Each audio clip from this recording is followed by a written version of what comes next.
She's 21, from Quezon City, and Nike just put her face above New York City. Somewhere above the streets of Manhattan right now, there is a face that has never belonged on a billboard like this before. Not a movie star, not a pop singer, not one of the household tennis names you already know. It's a 21-year-old woman from the Philippines, gripping a racket like she's about to go to war, staring down over thousands of people who have no idea her story is about to change how the entire sport looks at Southeast Asia forever. And here's the part almost nobody is talking about yet. Within minutes of her merchandise going live on Nike's website, something happened that even Nike's own marketing team didn't fully see coming. While the biggest, most decorated names in tennis, multiple Grand Slam champions, players ranked #1 in the world, still had their gear sitting untouched on the shelves, hers was gone. Every size, wiped out. Before this video ends, you're going to understand exactly why that happened, why a grandfather with no professional coaching background is the reason any of this exists, and why one night in Washington, D.C. might end up being remembered as the moment Filipino tennis changed forever. Stick with me because the story behind that billboard goes back further than you think. To a driveway, a used racket, and a promise nobody outside one family ever expected to be kept. The girl nobody was supposed to notice. Before the sold-out shirts. Before the billboard. Before Rafael Nadal ever knew her name. Alex Eala was just a kid in Quezon City, in the Philippines, hitting balls against whatever surface she could find. Tennis is not a sport with deep infrastructure in the Philippines. It's not basketball and it's not boxing, the two sports that dominate the national conversation. There are no massive junior academies on every block, no long television history of homegrown tennis stars, no well-worn pipeline from local courts to the professional tour. If you wanted to become a professional tennis player growing up in the Philippines, you were more or less on your own, which makes what happened next even harder to believe. Alex's first coach wasn't a certified professional flown in from Europe. It was her grandfather. From the time she was 3.5 years old until she turned 13, it was just the two of them. Her grandfather and her, training day after day, with her older brother Michael often right there beside her. No academy, no scouting program, no shortcut. Just repetition, patience, and a family that believed in her long before the rest of the world had any reason to. Her mother, Rosemary, wasn't a stranger to competing at a high level herself. She'd represented the Philippines internationally in swimming before becoming a corporate executive. So the discipline, in some sense, ran in the family. But nothing about Alex's path was guaranteed. Tennis prodigies from Southeast Asia weren't exactly being fast-tracked onto the world stage. If anything, the odds were stacked the other way. Then came the tournament that changed everything. The moment Spain came calling. When Alex was around 12 years old, she competed in Les Petits as one of the most prestigious junior tournaments in the world, held in France, often described as the unofficial Junior World Championship. It's the kind of event where scouts from the top academies on the planet come to watch, and where a strong result can open doors that stay shut for almost everyone else.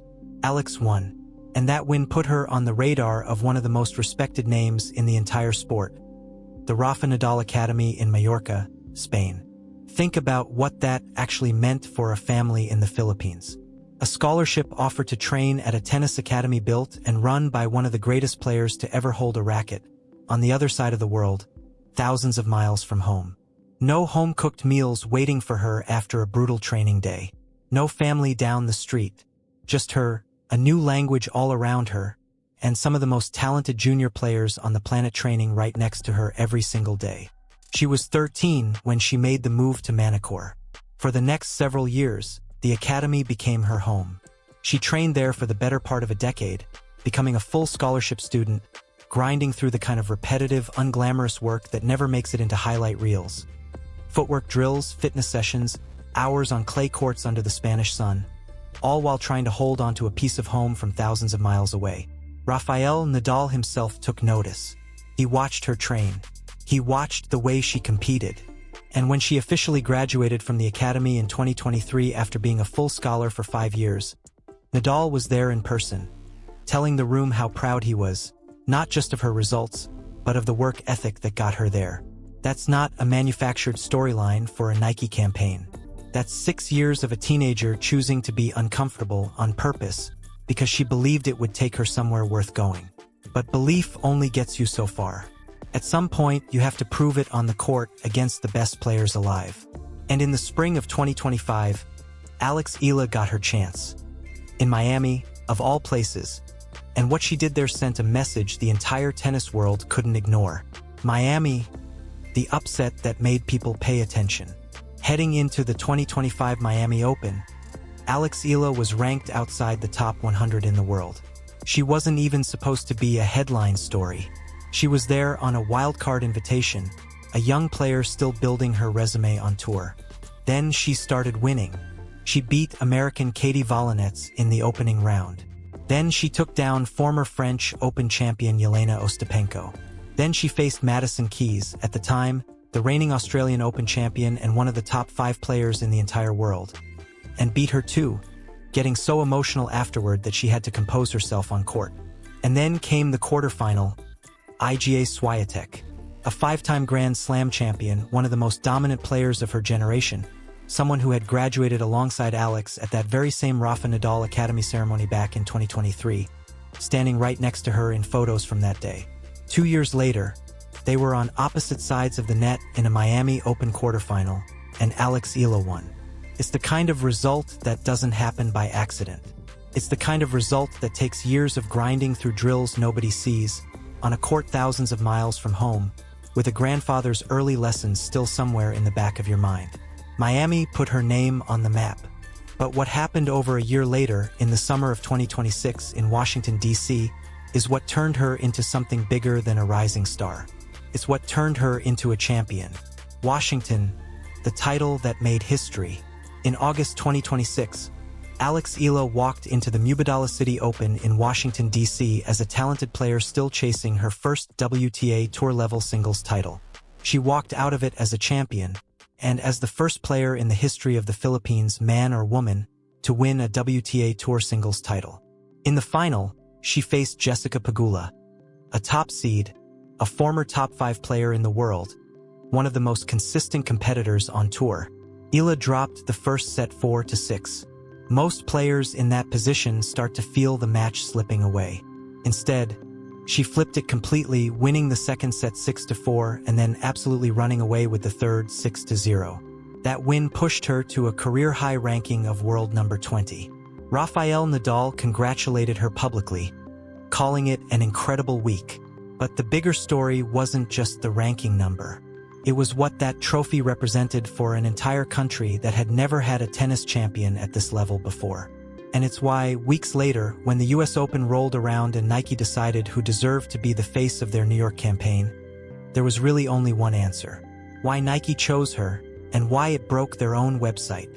Ahead of the 2026 US Open, Nike unveiled Alex Eala's official kit for the tournament. A royal blue Nike Court Slam dress, priced at $140, alongside her very first signature piece. A $42 t-shirt featuring floral detailing and her name stitched across the back. This wasn't a small regional promotion. This was Nike putting her alongside its biggest global tennis stars. Players ranked number 1 in the world, multiple Grand Slam champions. In a campaign built around the season's final major. And then something happened that even seasoned sports media didn't expect. According to reporting from fashion and sports journalist Jessica Schiffer, Alex Eala's signature shirt sold out almost instantly after going live, while merchandise for some of Nike's biggest, most decorated tennis stars, including multiple world number 1s, remained fully available. Not a slow trickle, not a gradual sellout over a few days. Almost immediately, think about how unusual that actually is.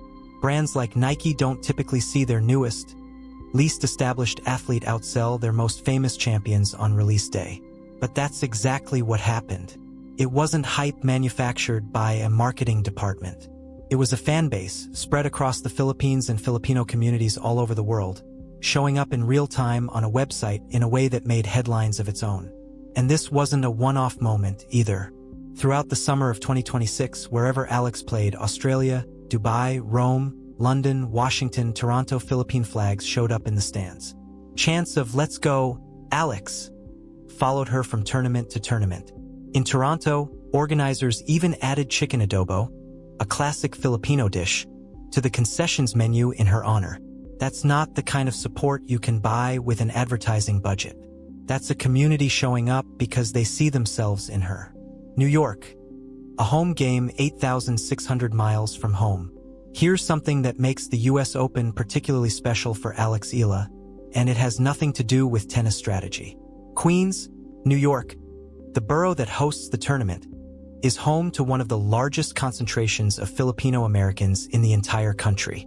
For most players stepping onto the court at Flushing Meadows, it's a massive, intimidating international stage in a foreign country. For Alex, thanks to that community, it can feel like something closer to a home match. It happened once before, in 2025, when she became the first Filipina in history to win a Grand Slam main draw match. A dramatic third-set comeback against Denmark's Clara Tauson, rallying from 1-5 down in the deciding set to win it in a tiebreak. Now, heading into the 2026 tournament, she arrives not as a surprising underdog nobody saw coming, but as a career-high world number 20, a first-time WTA Tour champion, and the face of Nike's campaign towering over the city she's about to compete in. That's an entirely different kind of pressure. When you're an unranked wildcard, nobody studies your game beforehand, you can surprise people. When your face is on a billboard and your shirt sells out worldwide in minutes, opponents scout your matches. They know your patterns. They come prepared. The margin for error gets smaller even as the spotlight gets bigger. So the real question isn't whether Alex Eala belongs on that stage anymore. Miami answered that. Washington answered that. The real question is what she does with all of this attention now that it's here. And that's a story that's still being written, match by match, in front of a crowd that will be behind her from the very first point. What this actually means. It's easy to watch a highlight reel and see only the wins.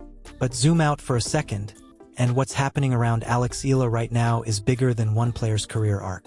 For decades, professional tennis has been shaped almost entirely around Western Europe, North America, and a handful of traditional tennis nations. Southeast Asia has never really had a seat at that table. Not because the talent wasn't there, but because the infrastructure, the funding, and the pathways simply didn't exist in the same way.